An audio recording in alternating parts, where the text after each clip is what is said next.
Hello everyone, welcome back to my channel. This is Jaya. आज हम लोग डील करेंगे टॉपिक सिजोफ्रेनिया। जो सिजोफ्रेनिया वर्ड है, ये दो वर्ड से मिलकर बना है।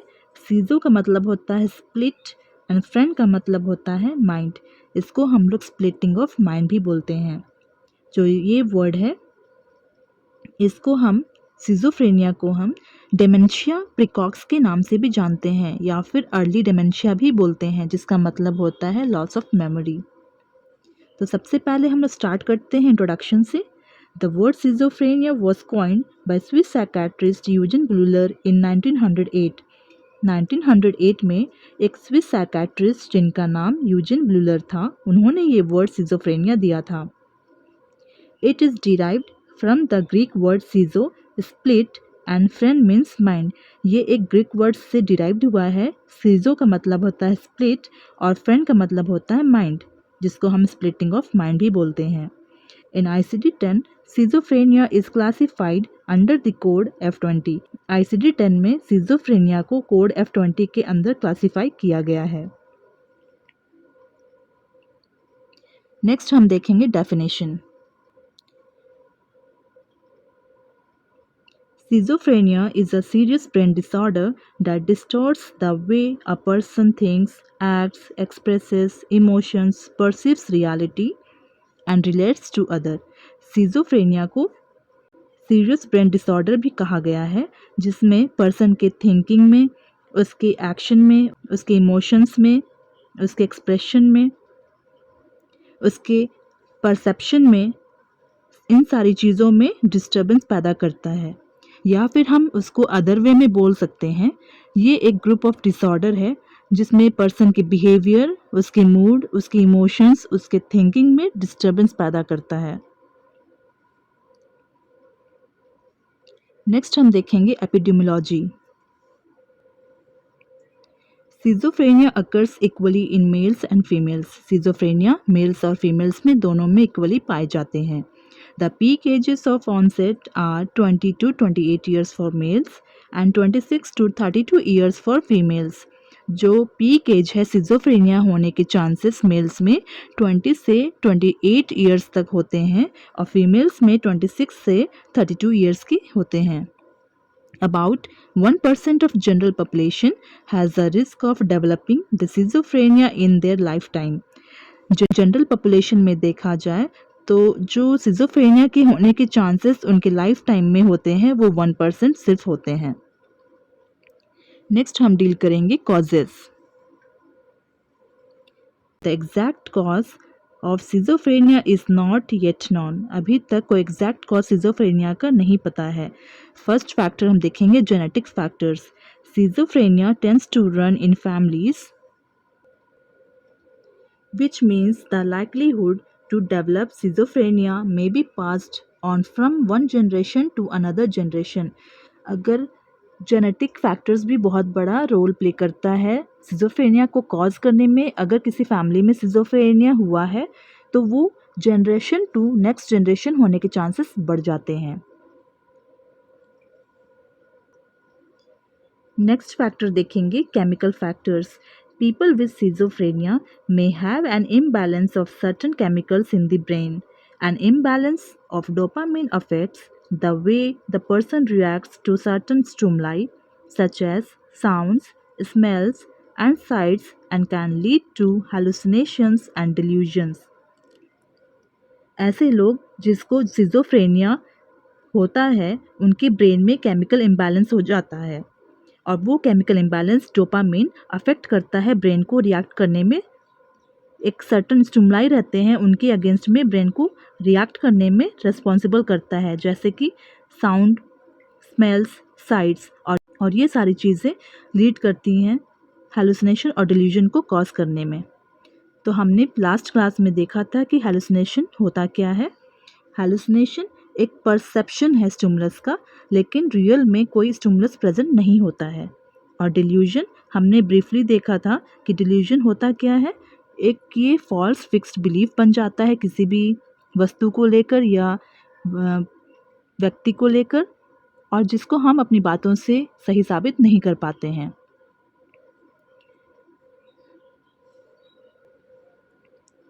नेक्स्ट फैक्टर देखेंगे brain abnormality. Newer research has found abnormal brain structure and functions in people with schizophrenia. Newer research ने पाया है कि जिसकी एबनॉर्मल ब्रेन स्ट्रक्चर और फंक्शन होते हैं,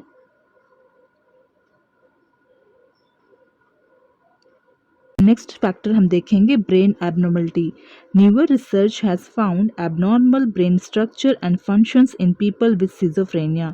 ब्रेन एबनॉर्मलिटी ये भी बहुत बड़ा इम्पॉर्टेंट रोल प्ले करता है सिजोफ्रेनिया को कॉज करने में, क्योंकि रिसर्च में पाया गया है जिसके ब्रेन के स्ट्रक्चर और फंक्शन नॉर्मल नहीं होते हैं, एबनॉर्मल होते हैं, वे सिजोफ्रेनिया से ग्रसित होते हैं। नेक्स्ट फैक्टर देखेंगे psychological factors. Family relationship also play a very important role in deciding the chances of schizophrenia. एक साइकोलॉजिकल फैक्टर भी बहुत बड़ा इंपॉर्टेंट रोल प्ले करता है सिजोफ्रेनिया को होने के चांसेस में, क्योंकि अगर जिसका फैमिली रिलेशनशिप अगर अच्छा नहीं रहता है तो उन पेशेंट में, उन फैमिलीज में सिजोफ्रेनिया के होने के चांसेस बढ़ जाते हैं। नेक्स्ट हम देखेंगे environmental factors. Certain environmental factors such as viral infections, poor social interactions और हाईली स्ट्रेसफुल सिचुएशन में ट्रिगर सिजोफ्रेनिया इन पीपल। ऐसे एनवायरमेंटल फैक्टर जैसे कि किसी को अगर वायरल इन्फेक्शन हो गया है, या कोई किसी का सोशल इंटरेक्शन बहुत ही अच्छा नहीं होता है, जो बहुत ज़्यादा सोसाइटी से दूरी बना के रखते हैं, या बहुत ही ज़्यादा स्ट्रेसफुल लाइफ सिचुएशन को फेस करते हैं, ऐसे लोगों के अंदर भी सिजोफ्रेनिया पाया गया है। तो ये सारे कॉजेज़ थे। पहला है genetic factors, second is chemical factors, third is brain abnormality, fourth is psychological factors, fifth is environmental factors. Is that clear to you? Okay, next हम लोग और आगे पढ़ेंगे। नेक्स्ट हम डील करेंगे सिम्टम्स। फर्स्ट है पॉजिटिव सिम्टम्स। पॉजिटिव सिम्टम्स का मतलब होता है ऐसे सिम्टम्स जो आपको सिजोफ्रेनिया वाले पेशेंट में दिखाई देंगे, प्रेजेंट रहेंगे। जैसे कि फर्स्ट सिम्टम्स है डिल्यूजन। डिल्यूजन का मतलब होता है false fixed beliefs that can not be correct by reasoning. हमने लास्ट क्लास में ऑलरेडी हम डील कर चुके हैं कि डिल्यूजन होता क्या है।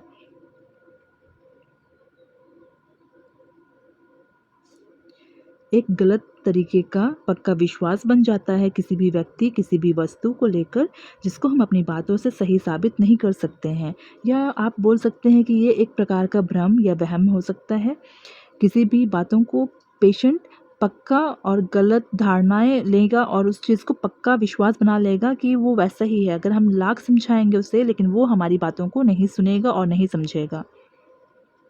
नेक्स्ट है हैलुसिनेशंस। हैलुसिनेशन भी हमने डेफिनेशन हम लोग देखे हैं कि हैलुसिनेशन होता क्या है। It is perception of stimulus in the absence of an actual stimulus. ये एक प्रकार का परसेप्शन है, स्टिमुलस को परसीव करता है पेशेंट, लेकिन एक्चुअल में कोई स्टिमुलस नहीं रहता है। फॉर एग्जांपल ऑडिटरी हैलुसिनेशन, जैसे पेशेंट कंप्लेन करेगा, बताएगा कि मुझे आवाज़ें सुनाई दे रही हैं वहाँ से, लेकिन एक्चुअल में वहाँ से आवाज़ें नहीं आई रहती हैं, फिर भी पेशेंट बोलता है मुझे आवाज़ सुनाई दे रही है। ये होता है ऑडिटरी हैलुसिनेशंस। नेक्स्ट है विजुअल हैलुसिनेशंस। विजुअल हैलुसिनेशन का मतलब है कि देखकर जो देख के हैलुसिनेशन होता है। जैसे कोई एनवायरनमेंट में वहाँ पर लोग नहीं रहते हैं, फिर भी पेशेंट कंप्लेन करता है, बोलता है कि वहाँ मुझे दिखाई दे रहे हैं लोग, वहाँ खड़े हैं और बातें कर रहे हैं, वहाँ लोग हैं, प्रेजेंट हैं, लेकिन वह एक्चुअल में वहाँ उस एनवायरनमेंट में कोई भी लोग नहीं रहते हैं, उसको हैलुसिनेशन होता है। नेक्स्ट है एग्रेशन। एग्रेशन बहुत ही ज़्यादा वॉयलेंट बिहेव करने लग सकता है। सस्पिशियसनेस, बहुत ही ज़्यादा शक्की रहता है पेशेंट। बिजार बिहेवियर, बहुत ही ज़्यादा अजीब तरीके का एबनॉर्मल बिहेव कर सकता है। ग्रैंडियोसिटी, हमने डेल्यूजन वाले क्लास में ऑलरेडी हम लोग डील कर चुके हैं। ग्रैंडियोसिटी का मतलब कि जो व्यक्ति अपने आप को बहुत ही पावरफुल, बहुत ही ज़्यादा सुपीरियर, अपने आप को कहीं का हीरो समझेगा, कहीं का प्राइम मिनिस्टर समझेगा। इस तरीके के सिम्टम्स अक्सर हमें मेनिया वाले पेशेंट में देखने को मिलते हैं। तो ये सारे जितने हमने सिम्टम्स देखे हैं, ये सारे पॉजिटिव सिम्टम्स हैं जो हमें सिजोफ्रेनिया वाले पेशेंट में देखने को मिलते हैं।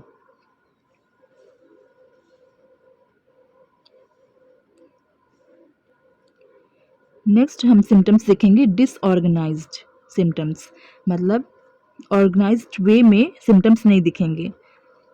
फर्स्ट है talking in sentence that do not make sense, ऐसी बातें वो करेंगे पेशेंट जिसका कोई भी सेंस नहीं निकलेगा, सेंसलेस बातें करेंगे। Shifting quickly from one thought to the next, एक बात करेंगे और तुरंत दूसरी बातों को करना शुरू कर देंगे, कोई भी कनेक्टिविटी उस सेंटेंस में नहीं रहेगा। मूविंग स्लोली, धीरे धीरे चलेंगे। Being unable to make decision, अपने लाइफ का कोई भी डिसीजन नहीं बना पाएंगे, नहीं ले पाएंगे। फॉरगेटिंग, किसी भी चीज़ को भूल जाएंगे। रिपीटिंग मूवमेंट्स और gestures such as walking in circles, बार बार एक ही मूवमेंट करना शुरू कर देंगे। या हो सकता है कि जैसे बच्चे अगर चलना शुरू करते हैं, चलते हैं, तो वो गोल गोल चलना, गोल गोल चलते हैं, गोल गोल राउंड मारते हैं, तो उस तरीके के मूवमेंट्स पेशेंट करने लगेगा, बच्चों जैसी हरकत करने लगेगा। ये होते हैं डिसऑर्गेनाइज सिम्टम्स। नेक्स्ट हम देखेंगे नेगेटिव सिम्टम्स, ऐसे सिम्टम्स जो नेगेटिव हैं। Negative symptoms, lack of emotion and expression or emotions, thoughts and moods that do not fit with situation। Lack of emotion दिखाई देगा, एक्सप्रेशन दिखाई देगा, जिसमें कोई भी सिचुएशन के अकॉर्डिंग वो कोई भी हरकत नहीं करेगा। अगर कहीं भी लोग अगर हंसी मजाक कर रहे हैं तो वो रोना शुरू कर देगा, बल्कि हंसी मजाक में तो लोग हंसते हैं लेकिन वो रोना शुरू कर देगा। Withdrawal from family, friends and social activities, family से, फ्रेंड्स से दूरी बना के रखेगा, सोशल डिस्टेंस बना के रखेगा, कोई भी सोशल एक्टिविटीज़ में वो पार्टिसिपेट नहीं करेगा, किसी से हिलना मिलना शुरू नहीं करेगा, किसी बहुत ही ज़्यादा सोशल समाज से, अपनी कम्युनिटी से दूरी बना लेगा, अपने आप को अकेला रखेगा। इस तरीके के सिम्टम्स दिखाई देंगे पेशेंट में। रिड्यूस्ड एनर्जी, कोई भी काम में बहुत ही ज़्यादा सुस्त रहेगा, कोई भी चीज़ को अगर आप करने दोगे तो वो अच्छी तरीके से कर नहीं पाएगा। लॉस ऑफ प्लेजर और इंटरेस्ट इन लाइफ, वो सोचने लगेगा कि मेरे लाइफ में कोई भी चीज़ें सही नहीं है, उसको अपनी लाइफ से किसी भी चीज़ से खुशी नहीं मिलेगी, लगेगा कि सब बेकार हो गया है, अपनी लाइफ में बहुत ही ज़्यादा फ्रस्ट्रेट रहेगा, दुखी होगा। ये सारे सिम्टम्स आपको दिखाई देंगे। पुअर हाइजीन, अपने आप को मेंटेन नहीं रखेगा, हाइजीन मेंटेन नहीं करेगा, कभी भी कुछ भी कपड़े पहन लेंगे, गंदे कपड़े पहन सकता है और घूम सकता है, इधर उधर जा सकता है, गंदे कपड़े पहना रहेगा, अपने आप को मेंटेन नहीं करेगा, अच्छे से बाल नहीं बनाएगा, बाल उसके बिखरे रहेंगे, उसके नेल्स बढ़े रहेंगे, नहाएगा नहीं। ये सारे पुअर हाइजीन में आते हैं। मूडीनेस, बीइंग वेरी सैड और वेरी हैप्पी, वो मूडीनेस रहेगा, कभी बहुत ही जल्दी, बहुत ही अलग सिचुएशन में, अलग टाइम पे एक ही बहुत ज़्यादा खुश हो सकता है, अचानक से वो दुखी भी हो जाएगा। कैटाटोनिया, उसके मसल टोन डिस्टर्ब हो सकते हैं। ये सारे नेगेटिव सिम्टम्स थे। नेक्स्ट हम देखेंगे ब्लूलर्स 4 A's। ब्लूलर ने 4 A's दिया था। First A is stand for loosening of association. First A is stand for loosening of association. Second A is affect disturbance. Third A is ambivalence. Fourth A is autistic thinking. तो loosening of association का मतलब होता है, loosening means अलग रहना या अलग हो जाना, कोई कनेक्टिविटी नहीं रहना, और एसोसिएशन का मतलब होता है एक साथ। तो जो एक साथ जो चीज़ें चल रही हैं, जो कनेक्टिविटी है, उसमें लूजनिंग आ जाना। जैसे एक पर्सन के अंदर बहुत सारे ग्रुप ऑफ थॉट होते हैं, लेकिन कोई भी उस थॉट में कोई भी कनेक्टिविटी नहीं रहता है। जैसे कि हम फॉर एग्ज़ाम्पल हम बोल सकते हैं फ्लाइट ऑफ आइडियाज़। तो जो भी उसके मन में जो भी बातें रहेंगी, जो भी सोच रहेगा, उसके अंदर कोई भी कनेक्टिविटी नहीं रहती है, वो होता है लूजनिंग ऑफ एसोसिएशन। नेक्स्ट है ए से क्या होता है, अफेक्ट डिस्टर्बेंस। अफेक्ट डिस्टर्बेंस का मतलब होता है जहाँ पर सिचुएशन है उसके अकॉर्डिंग वो रिएक्ट नहीं करता है। अगर वो सैड सिचुएशन कहीं है, अगर किसी के यहाँ अगर कोई किसी फॉर सपोज़ अगर किसी के यहाँ कोई एक्सीडेंट हो गया हो, तो वहाँ पे थोड़ा-सा सैड सिचुएशन रहना चाहिए और रहता भी है। लोग वहाँ थोड़ा-सा दुखी भी होते हैं कि किसी का फैमिली मेंबर्स एक्सीडेंट कर गया है। तो अगर वो देखने गया मतलब उसकी फैमिली मतलब वो अगर देखा है, तो वहाँ पर वो हँसने लगेगा या मुस्कुराने लगेगा। वो उस सिचुएशन के अकॉर्डिंग अकॉर्डिंग वो रिएक्ट नहीं करता है।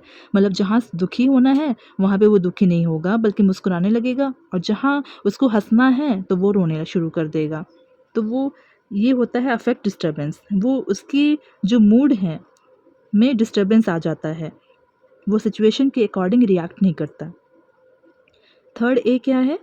Third A stands for ambivalence. Ambivalence का मतलब क्या होता है? Two opposite feelings at the same time for a person. भले वो पॉजिटिव वे में भी हो सकता है और नेगेटिव में भी हो सकता है। जैसे कि फॉर एग्जाम्पल, दो अपोजिट फीलिंग्स एक ही पर्सन के लिए एक ही टाइम पे होना। फॉर एग्जाम्पल, एक बच्चा है, अपनी मम्मी से बहुत ही ज़्यादा प्यार करता है और अपनी मम्मा को हग भी कर रहा है कि मम्मा मैं आपसे बहुत प्यार करता हूँ, लेकिन उसी समय हग करते समय वो बोलेगा कि नहीं, मैं आपसे बहुत ही ज़्यादा नफ़रत करता हूँ। तो एक ही पर्सन के लिए एक ही टाइम में दो कॉन्ट्राडिक्टरी फीलिंग्स होना, दो अपोजिट फीलिंग्स होना। वो प्यार भी करता है अपनी मम्मा को, अपने पेरेंट्स से, और नफ़रत भी करता है। नेक्स्ट है आर्टिस्टिक थिंकिंग। आर्टिस्टिक थिंकिंग को हम बोल सकते हैं डे ड्रीमिंग, जिसमें डे ड्रीमिंग में, आर्टिस्टिक थिंकिंग में कोई भी रियलिटी से कोई भी कनेक्टिविटी नहीं रहता है पर्सन का। अपने सोसाइटी से, रियलिटी से कोई भी कनेक्टिविटी नहीं रहता है। अपने आप को बंद कमरे में बंद कर देता है, अपने सोसाइटी से बहुत ही दूरी बना के रखना शुरू कर देता है। अगर जो वो दूरी बनाएगा सोसाइटी से, तो उसका जो कम्युनिकेशन है, जो उसका इंटरेक्शन है लोगों से, सोसाइटी से, वो कम हो जाएगा। वो अपने आप को बंद कमरे में बंद कर देगा, वो अपने आप को अंधेरे कमरे में बंद कर देगा, कोई भी लोगों से बातचीत करना बंद कर देगा। मतलब रियलिटी से उसको कोई भी संबंध नहीं रहता है। इसको हम लोग बोलते हैं ऑटिस्टिक थिंकिंग या डे ड्रीमिंग। नेक्स्ट हम देखेंगे फर्स्ट रैंक सिम्टम्स। जो Kurt Schneider propose the first rank symptoms of schizophrenia in 1959। 1959 में कर्ट शाइनाइडर ने ये फर्स्ट रैंक सिम्टम्स दिया था। फर्स्ट रैंक सिम्टम्स क्या क्या हैं? ऑडिबल थॉट्स, ऐसे थॉट जो सुनाई देते हैं। वॉइसेस हर्ड आर्गुइंग, आवाज़ें सुनाई दे सकती हैं कि कहीं कोई बहस कर रहा है। Voices heard commenting on one's action. Thought withdrawal, person को ऐसा लगेगा कि उनकी जो वो पर्सन सोच रहा है उसके दिमाग से कोई उसके थॉट को निकाल रहा है। सोमैटिक पैसिविटी, एक तरीके का ये बॉडली सेंसेशन है जो पेशेंट एक्सपीरियंस करता है। उसे लगेगा कि ना चाहते हुए भी उसके बॉडी को कोई कंट्रोल कर रहा है। थॉट इंसर्शन, पेशेंट को लगेगा कि जो लोग सोच रहे हैं वे अपने थॉट्स को जानबूझ के पेशेंट के अंदर डाल रहे हैं। पेशेंट को महसूस होगा, उसे लगेगा कि मेरे अंदर, मेरे दिमाग में वो अपने थॉट्स को डाल रहे हैं। Delusional perception. Thought broadcasting, thought broadcasting भी एक प्रकार का थॉट डिसऑर्डर है, थिंकिंग डिसऑर्डर है। थॉट ब्रॉडकास्टिंग में पेशेंट को लगता है कि जो भी पेशेंट सोच रहा है वे लोगों को मालूम चल जा रहा है। उसके जो दिमाग में चल रहा है लोग उसको पढ़ ले रहे हैं, उसको जान जा रहे हैं कि क्या वो सोच रहा है, उसके दिमाग में क्या चल रहा है। पेशेंट ऐसा सोचने लगता है। पेशेंट को लगता है कि जो भी मैं सोच रहा हूँ, पर्सन जो भी पेशेंट है वो जो सोच रहा है, उसके दिमाग में जो भी थॉट्स हैं जो चल रहे हैं, वे अदर पर्सन उसके आइडियाज़ को पढ़ ले रहे हैं या जान जा रहे हैं या ले रहे हैं या समझ ले रहे हैं। ऐसे सिम्टम्स, ये सारे सिम्टम्स फर्स्ट रैंक सिम्टम्स में आते हैं। इन्होंने ये फर्स्ट रैंक सिम्टम्स इसलिए दिया था कि ये सारे सिम्टम्स जितने भी हैं ये सिज़ोफ्रेनिया को होने के चांसेस को बढ़ा देते हैं, और इन्होंने ये सिम्टम्स दिया था क्योंकि इसको जल्द से जल्द आइडेंटिफाई कर सके और अर्ली डायग्नोस करके पेशेंट का ट्रीटमेंट कर सके।